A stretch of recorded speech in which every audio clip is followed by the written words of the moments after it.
Ma'am, it says here you were born January 1st, 1908.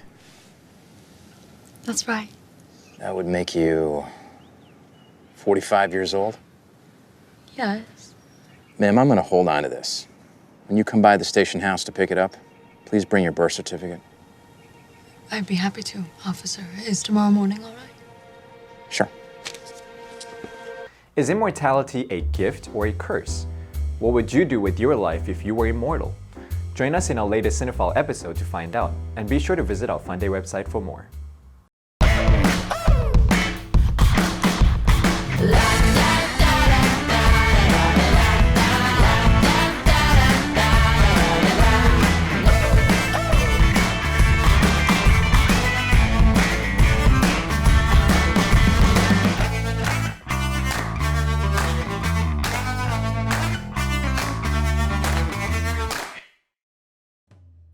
Hello everyone, I'm Wade, your Cinephile host. The Age of Adaline is a 2015 American romantic fantasy film starring Blake Lively in the lead role. The story follows Adaline Bowman, a young woman who stopped aging after being brought back to life from death following an accident at the age of 29. One afternoon in San Francisco, Adaline Bowman purchases fake IDs at an apartment before returning home to feed her dog. She then goes to work and opens a box of film reels, which highlights historical events and times. A voiceover ties together the film reels explaining the story of Adaline's life so far. She was the first baby born in San Francisco on New Year's Day on 1908, then later married and gave birth to a daughter, only to become a widow after her husband died in a tragic accident during the construction of the Golden Gate Bridge in 1937. 10 months later, Adaline crashed her car when she swerved into a ravine during a snowstorm and dies in a freezing lake nearby. But a lightning strike suddenly revived her. From that moment on, Adaline had stayed physically 29 years old. Adaline? Miriam, hello. My God, you haven't changed a bit. Oh, that's very kind of you to say. Fleming, you're all grown up. That's what I keep telling my mom, but she doesn't believe me. Oh, darling, I'm sorry, we really must leave. But you look like sisters. You better stop, it'll go straight to my head. How is that possible? A new face cream from Paris. Made from the royal jelly of the queen bee. Okay, darling, but bye-bye now. Great seeing you. One night, two suspicious FBI agents attempt to force her onto an airplane for study, but she escapes captivity and realizes that she will have to spend the rest of her life on the run. Ever since, she has changed her identification and address according to the era, while her daughter, Fleming, to this point appears older than Adaline, ages normally. On New Year's Eve in the present year, she attends a party where she meets Ellis Jones, introducing herself as her current alias, Jenny.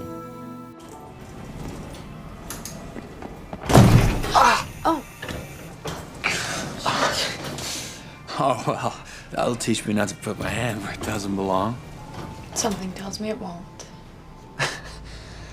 You know, that was a risky move.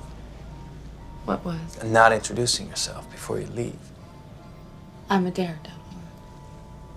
I'm Ellis. Pleasure to meet you. Like the island?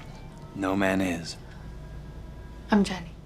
He asks to see her again, but she refuses, knowing she can never fall in love because she can never have a normal future with someone. The next day at work, Ellis arrives and again asks Adaline to go on a date with him. Finally, she accepts. Ellis takes her to an underground tunnel and begins explaining the history behind the discovery of buried ships, which downtown San Francisco is built upon. Adaline is pleasantly surprised, but later informs him that she's moving.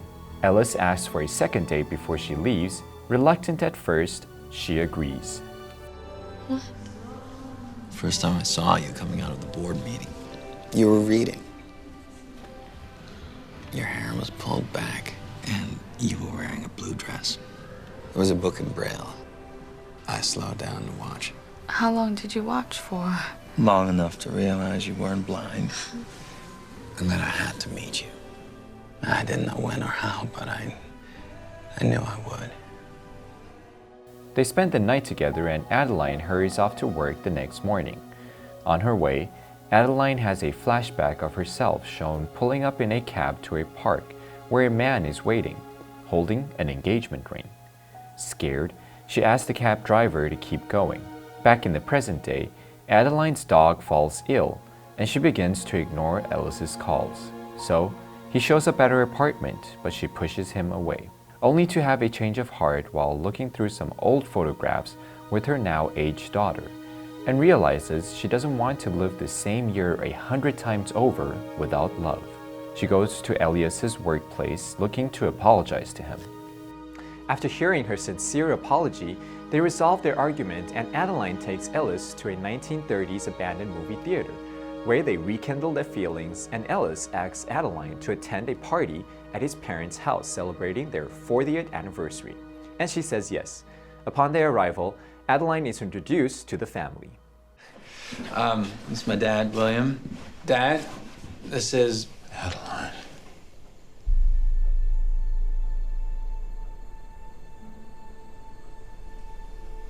Jenny, actually. Dad, you okay? I'm sorry, it's just. You look exactly like this old friend of mine, Adeline Bowman. That's my mother. She appears to recognize him too, but lies, telling him that Adeline was her mother, who had since died.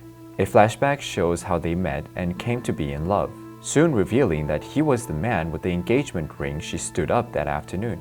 One night, Ellis tells Adeline he's falling in love with her, but she's irresolute. The following day, Adeline talks to William outside and he notices a scar on her left hand and becomes shaken. He rushes to his storage to look for an old photo. Another flashback reveals that Adeline had cut herself while she and William were hiking together decades ago, and he had stitched it up himself. He realizes that she is truly Adeline and confronts her, and she finally breaks down.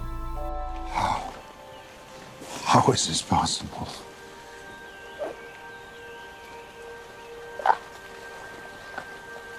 I don't know.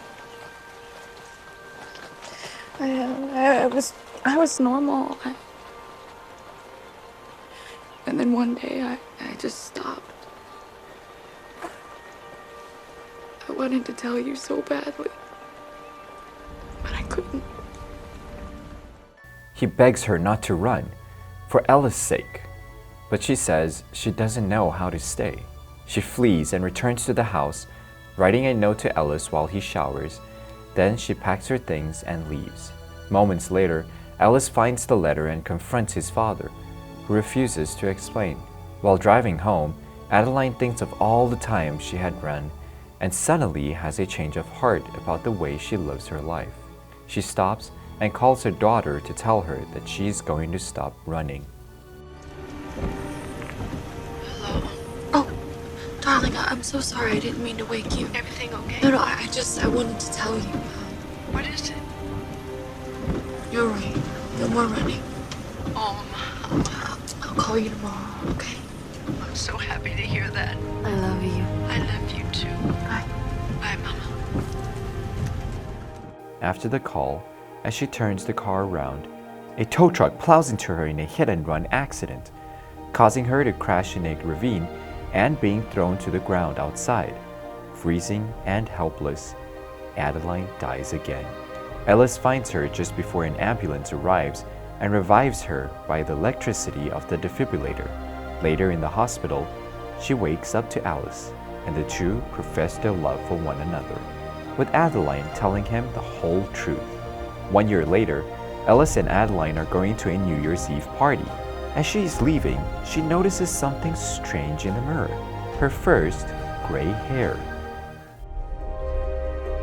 Adeline, you okay? Yes. Perfect. The instant Adeline's heart was struck by the defibrillator paddles, the telomere structures in her genes regained their pliability, causing her to resume the natural course of aging. Perfect. An ironic thing for Adeline to say, as she finds out that she's now imperfect and will age just like everyone else. Yet maybe that is the message that the writers want to convey. Perhaps growing old is not such a terrible thing when you can share the journey with the loved ones. 接下来 Ruby 要揭晓今天电影迷时空永恒的爱恋 The Age of Adeline 要教我们些什么。Hey Ruby, if you could, would you want to be immortal? Like living forever? No, not at all. Really? Why not? 你舍得离开这美丽的世界吗？ In my opinion, 很多事情不是越多越好. I think the same applies to life. True, time is more valuable when it's limited. That's right. In some sense, immortality can even be viewed as a curse. Yeah, like vampires in movies being stuck with never-ending thirst for blood for all eternity sounds miserable. Yes, but if by immortal you meant to be remembered for a long time after I die, that doesn't sound too bad. Oh yeah, 留名青史, to leave your mark on this earth. I'd like that. But most importantly, to value our time on Earth because it is limited. Yes, instead of fighting with time, we should make our time count. Well, I'm Wade. I'm Ruby. I hope you've learned something useful in this episode of Cinephile as I did. You can find more on the Fun Day website. Let's make every day a fun day. You know, that was a risky move. What was? Not introducing yourself before you leave. I'm a daredevil. I'm Alice. Pleasure to meet you. Like the island? No man is. I'm Jenny. Like the poem?